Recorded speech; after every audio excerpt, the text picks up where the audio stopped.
ಇವಾಗ ಫಸ್ಟ್ ಸ್ಟೇಜಲ್ಲಿ ಕ್ಯಾನ್ಸರ್ ಅಂತ ನೀವು ಡಯಾಗ್ನೈಸ್ ಮಾಡ್ತೀರಿ. ಅಕಸ್ಮಾತ್ ಲೇಡಿ ಪ್ರೆಗ್ನೆಂಟ್ ಇದ್ರೆ how do you go with that?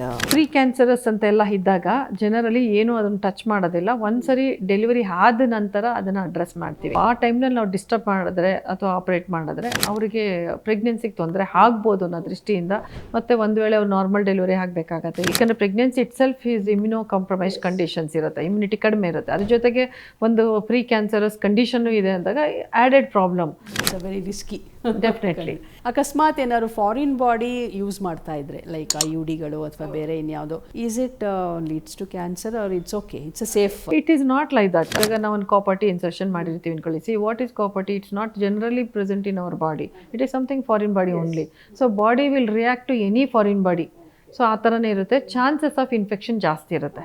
So ಆ ಥರ ಇದ್ದಾಗ ನಾವು ಏನು ಹೇಳಬೇಕು ಅಂದ್ರೆ ಹೈಜೀನ್ ಮೇಂಟೈನ್ ಮಾಡಿ, ಹೆಲ್ದಿ ಫುಡ್ ತೊಗೊಳ್ಳಿ, ಪರ್ಸನಲ್ ಹೈಜೀನ್ ತುಂಬಾ ಕೇರ್ಫುಲ್ ಆಗಿರಬೇಕಾಗತ್ತೆ. ಆ್ಯಂಡ್ ನ್ಯೂಟ್ರಿಷನಲ್ ಡಿಫಿಷಿಯನ್ಸಿ ಆಗದೆ ಇರೋ ಥರ ದೇ ಹ್ಯಾವ್ ಟು ಮ್ಯಾನೇಜ್.